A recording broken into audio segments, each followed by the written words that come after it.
Como o Brasil poderia se destacar no universo ESG, sendo que aqui 99% dos negócios estão entre as micros, pequenas e médias empresas?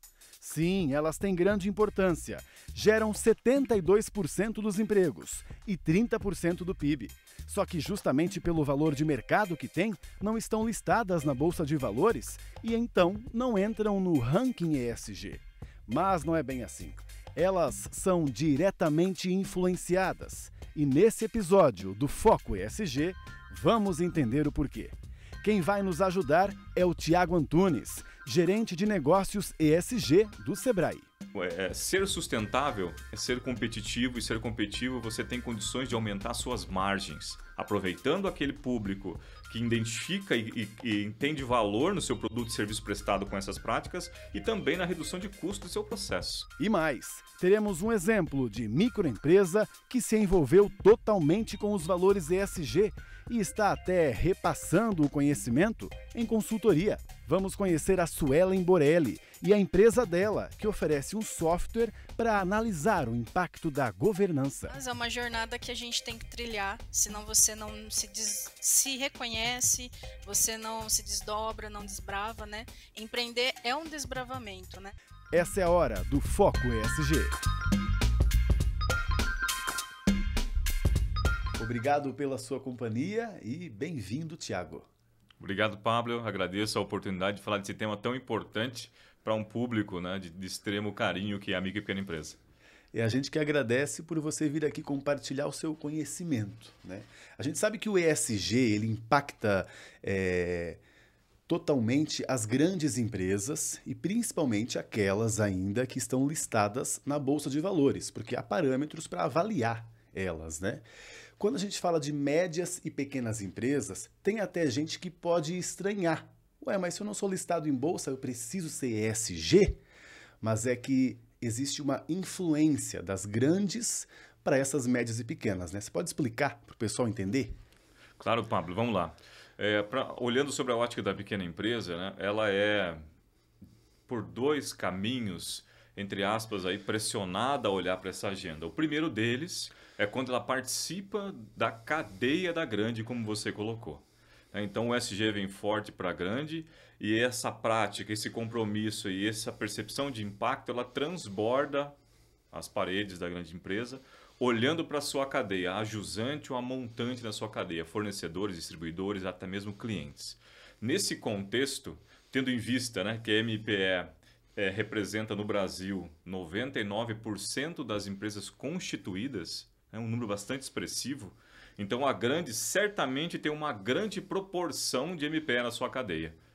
E tendo em vista todo esse contexto, né, do impacto, da relação e do compromisso que a grande empresa tem com o tema, não tem como falar, né, de ESG sem contemplar a pequena empresa dentro dessa cadeia. Esse é um caminho que a micro e pequena empresa está hoje, né, sendo sensibilizada. O outro é o perfil do consumidor que está mudando. Então são dois grandes caminhos e nesse meio a pequena está sentindo, né, se ele é fornecedor de uma grande ou se ele é fornecedor, né, de produtos, né, e tem o seu cliente ali com uma visão de pequeno, né, o seu cliente do dia a dia, olhando essa agenda, olhando para práticas sustentáveis. Então são dois caminhos e a micro e pequena empresa está, né, nesse meio aí.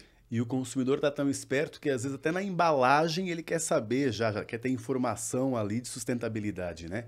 E também quando esse grande empresário, né, ou alguém que negocia na grande empresa com a média e pequena, pede, né, exige algumas condições, né, de impacto positivo, não é da boca para fora. Também acho importante falar isso, porque esse grande empresário em seu relatório ESG vai ter que colocar informações sobre quem fornece para ele. Então é sério o negócio. Exatamente. Ele tem um compromisso, esse compromisso é com seus investidores, mas além dele é o compromisso com a sociedade, porque ele impacta todos os stakeholders. A economia deixou de ser, né, de gerar valor apenas para quem investe, mas também, né, passou a ser a economia dos stakeholders. Então essa grande empresa ela tem esse compromisso e relata isso, monitora isso através de metodologias, né? Então, para que ela tenha condições de avançar, eliminar impacto ruim, né? Ou eliminar, ou mitigar, ou compensar, ou potencializar o impacto bom que ela causa, ela precisa ter rastreio, ela precisa ter indicador para monitorar. E, como foi dito anteriormente, transborda as quatro paredes dessa grande empresa.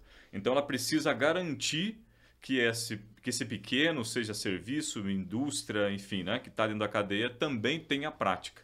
A gente tem percebido esse grande movimento com a grande, incentivando, apoiando, né, essa pequena ao longo da cadeia para que ela possa também incorporar dentro das suas práticas, do seu sistema de gestão, práticas de ambientais, sociais e de governança. E se por acaso não atender, a gente sabe o que pode acontecer, né? Você aí que nos assiste, que nos ouve aqui, perder cliente. Ninguém quer, né? De que forma que você vê hoje que estão posicionadas as nossas médias e pequenas empresas, então, nesse cenário ESG? É importante, né, antes de responder a sua pergunta, dizer que no final do dia, Pablo, a micro e pequena empresa ela quer sobreviver. Ela precisa gerar resultado para ela.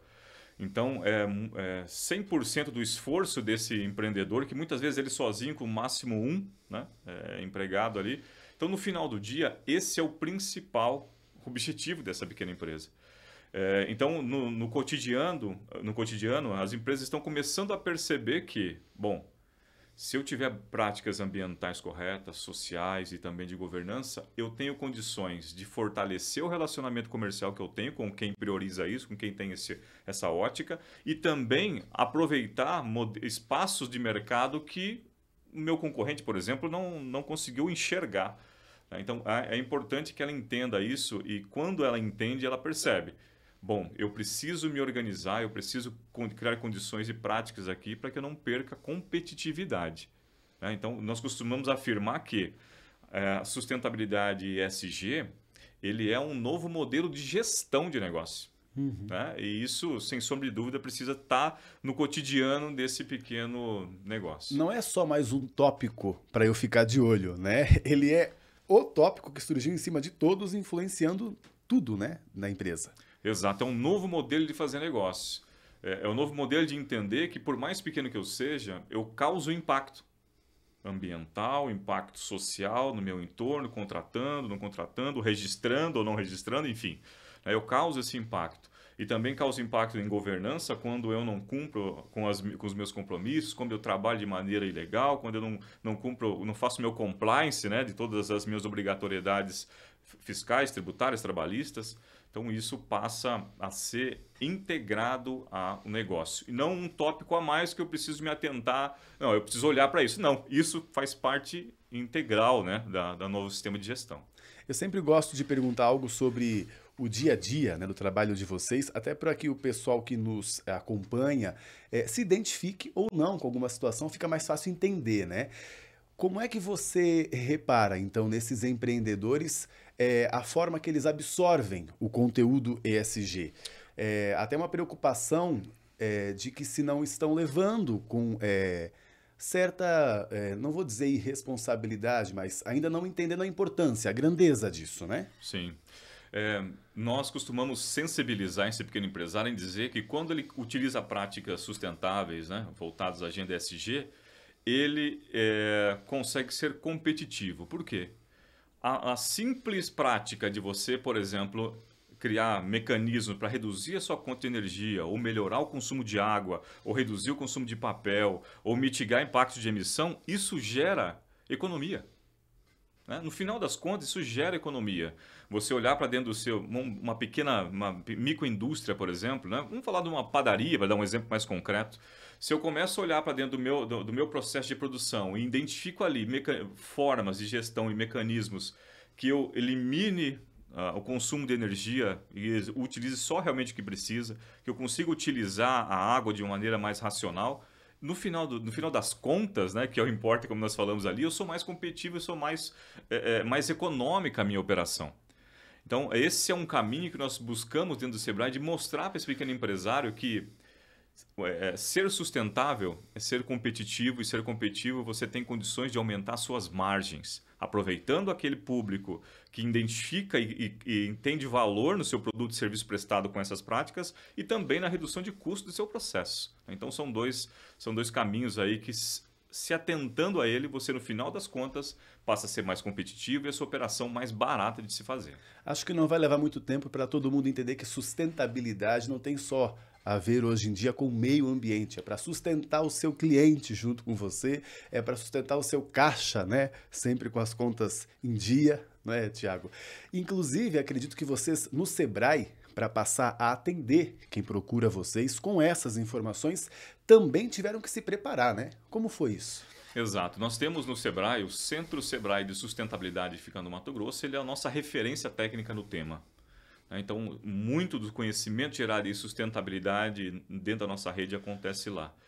E tendo em vista já todo esse movimento que tem sido feito, né, nesses últimos 2 anos, podemos dizer assim, nós começamos a perceber que o Sebrae precisa também fazer com que cada vez mais esse tema chegue ao pequeno. E buscar o conhecimento, investir em capacitação, né? Recentemente, um grupo do Sebrae São Paulo fez cursos, né, para que ele pudesse se organizar nisso. O Sebrae São Paulo também acabou de construir uma comissão de sustentabilidade para tratar desses aspectos todos internos e também na temática para chegar ao pequeno. O Sebrae São Paulo passa a integrar agora, em 2023, aí, né, a Rede Brasil do Pacto Global também, com o compromisso, né, de como instituição alinhar toda a sua estratégia aos objetivos do desenvolvimento sustentável, os 17 ODS. Então, o Sebrae se movimentou, né, e estamos preparados, eu posso te dizer, para poder contribuir com o pequeno, para criar alianças com a grande, com outras instituições, com aquelas instituições de fomento como nós, criar aliança para que nós consigamos chegar com esse tema desde a grande multinacional até o pequeno, que hoje é um microempreendedor individual, meio sozinho, que faz a sua pintura, faz o seu cabelo, né, enfim, faz a sua prestação de serviço.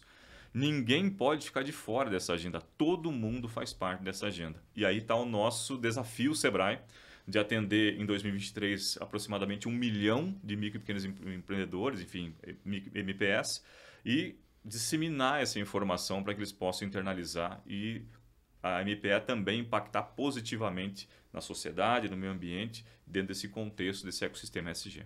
Até para quem nos acompanha entender, então, né, as 17 ODS, Objetivos do Desenvolvimento Sustentável, são da ONU, então, objetivos para que a gente até 2030 consiga, no fim das contas, mitigar gases de efeito estufa e manter nosso planeta saudável. Pronto. Tiago, também acredito que vocês acabaram mudando, você até comentou aí, né? O pessoal está fazendo cursos no próprio Sebrae para poder repassar isso. Aí vocês estão montando até novas consultorias, adaptando outras, porque como a gente sabe, o ESG está em tudo, como a gente já falou. Exato. Aconteceu uma curadoria do nosso portfólio. Dentro do nosso portfólio nós tínhamos algumas soluções já para atender essa temática.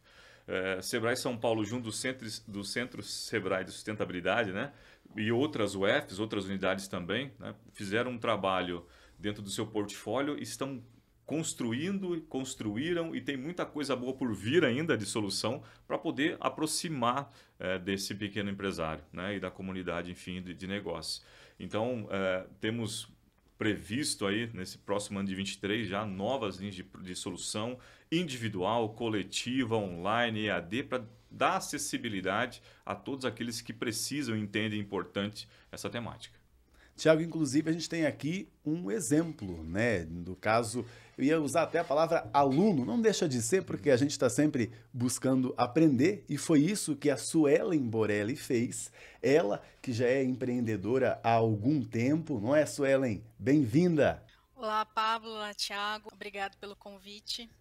A Suelen trabalhou em grandes empresas e depois começou a se aventurar a ter um negócio próprio. E aí ela foi sentindo algumas dificuldades, o que é bastante comum, e procurou o Sebrae, né, Suelen? Aí como é que foi a sua experiência para se organizar, então, e ser mais do que uma gestora, né? Também ter aí uma governança bem feita.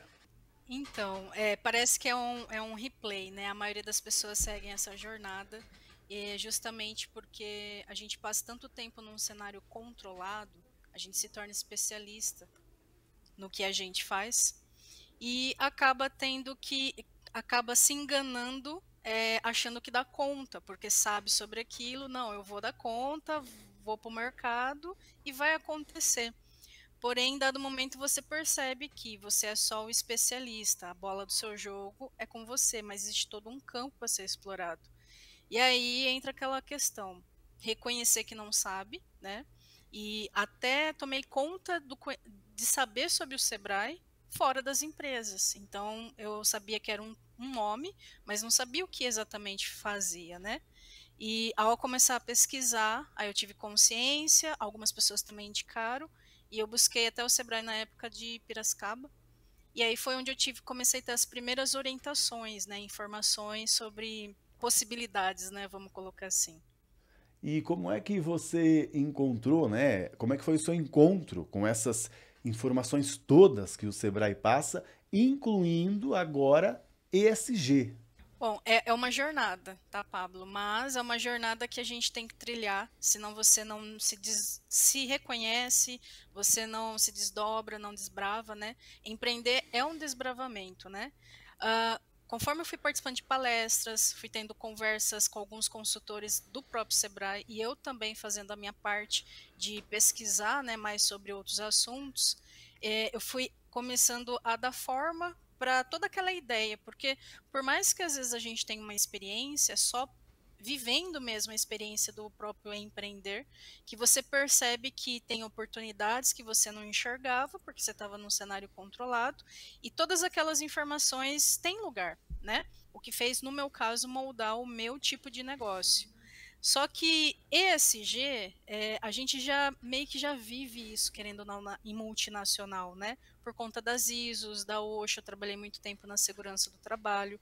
Então, mesmo que o termo tenha ficado um pouco mais refinado, a essência, a própria filosofia do termo, a gente já via isso na indústria, né? Porque a grande é grande por um motivo, ela faz o que precisa ser feito. Foi mesmo mais por conta do baque, do achômetro, né? Não, eu sei fazer, eu vou vender o que eu sei e vai dar tudo certo. Então o SG ele acabou vindo um pouquinho mais tardio, né? Mas a essência eu sempre mantive comigo. Tá vendo, Thiago, um exemplo que a gente estava falando, né? E legal a Suelen assumir isso, Sim. né? Ah, eu achei que até tava com um caminho, meio caminho andado, porque eu via lá o meu horizonte, eu sabia onde eu queria chegar, né? Mas pode ser que existem ali alguns relevos, alguns obstáculos para ela passar, né? Como é que é no dia a dia para esse empreendedor? Então, Pablo, é legal o caso, né, da Suelen, porque ela traz um retrato, né, do empreendedor que se transformou sobre a ótica do ESG, então ela começou a perceber, não, eu preciso me organizar nisso porque é um propósito meu. Mas também, né, que ficou atenta às oportunidades que o mercado está aí, né, dando, né, para quem está atento, né, a enxergar que ESG também é uma oportunidade de negócio. E foi o que ela fez. Ela remodelou, né, Suelen, o modelo de negócio, ajustando para atender essa agenda. E isso é muito comum para aqueles empreendedores que estão atentos, né? E sem sombra de dúvida, a Sueli tem estado atenta aí a toda essa dinâmica que tem acontecido. Pois é, o mais interessante é que nesse seu processo você, inclusive, acabou mudando a ideia de negócio, né? E mais do que isso, tomou o ESG como o seu foco de negócio. Quero que você conte pra gente que empresa que era essa que você tinha e qual que tem agora. Perfeito, Pablo. Quando eu trabalhava na indústria, a gente sempre se envolvia com procedimento, desenvolvimento de pessoas, a minha formação em gestão em recursos humanos. Eu queria, a princípio, vender treinamentos, porque era o cenário que eu vivi mais de uma década, né? Desenvolvendo pessoas, procedimento, a gente contratava empresas e muitas vezes não tinha, eu percebia que não tinha uma certa qualidade até na própria apresentação de fornecedores que a gente acabava adquirindo. Eu também tinha uma visão um pouco mais até da própria publicidade, achando nesse achômetro mesmo que tipo, olha, se eu sei fazer muito bem isso, sou muito benquista, né, na indústria, eu gostaria de empreender com isso. E eu não tinha a visão de mercado, eu só tinha a visão realmente num cenário controlado. E eu fui com essa proposta de vender treinamento, segurança do trabalho, para os recursos humanos, né? E foi onde eu encontrei a realidade.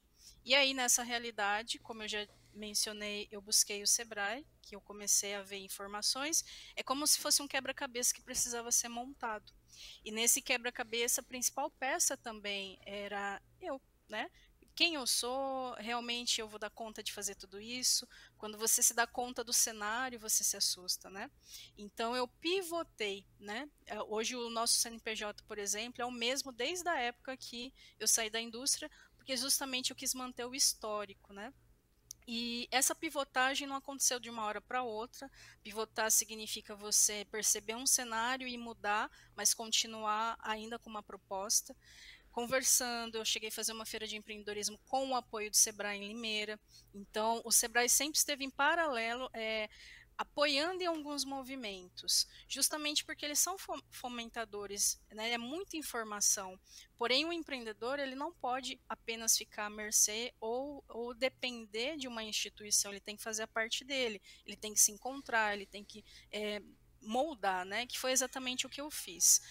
Passando um tempinho, logicamente, que não foi de uma hora para outra, mas definindo o segmento que eu queria, que era gestão empresarial. Primeiro porque faz parte da minha especialidade, né? Faz parte da minha zona de genialidade. Eu digo que é onde eu me sinto tranquila, né? A zona de genialidade significa onde você naturalmente faz muito bem algo e aí você identifica no mercado se existe aquela necessidade e pelas estatísticas sim, porque a falta de gestão empresarial é um dos motivos de mortalidade, né, no nosso país. Então, era o que eu sei fazer, era uma necessidade de mercado, porém eu preciso transformar isso num produto viável. Então, a jornada da Borelli Academy, que é atualmente, é como que eu vou entregar isso, né? Então, eu enxerguei 2 pontos positivos e continuei estudando, continuei participando de palestras, porque muitas vezes a resposta não vem de imediato, né, Pablo? Você precisa vivenciar algumas dores para realmente você ver se você teria capacidade até de construir um produto, né? E participando até de um projeto numa multinacional, porque as contas vêm, né? Então, querendo ou não, mesmo não tendo coisas definidas, eu cheguei a divulgar o meu currículo novamente. E uma empresa me chamou para ser gestora na área de segurança do trabalho com um projeto de terceiros, uma multinacional. Era um projeto grande, mas com benefício de CPJ. Então, veio a calhar os dois mundos, do empreendedorismo e da época da indústria, né? E lá eu tive o meu start, digamos assim, que primeiro, até quem fornece para grande nem sempre está no mesmo patamar que a grande, porque ele não pratica às vezes muitos princípios e às vezes são coisas básicas, né? Porque às vezes falta alguém para olhar para aquilo. Só que só treinamento ou só uma orientação muitas vezes não resolve, complementa. Então eu queria entregar algo para o mercado que fosse mais do que a parte informacional. Eu acho que você Isso vai é falar sobre algo que essencial. eu estou curioso. Que produto que é Ah, esse é? que você desenvolveu, né? Então, é, de ESG, inclusive, né? Para que o Aham, pessoal use. perfeito. Sem tecnologia não dá. A gente está numa era de aceleração. Então, a própria indústria 4.0, né, foi um fator que estava na minha mente. Não é um produto específico para a indústria, mas já é um assunto que, olha, vamos olhar para a otimização do processo. Porque se você não otimiza, você não gera mais e a quantidade de informação é muito grande.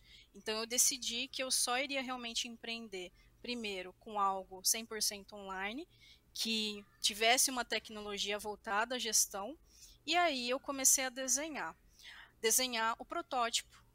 Uma das minhas habilidades sempre foi com Excel também, então o protótipo inclusive nasceu em Excel, porém toda a ideia, né, do que entra, do que sai, eu já tinha a vivência do empreendedorismo, então isso facilitou construir algo voltado para o pequeno negócio.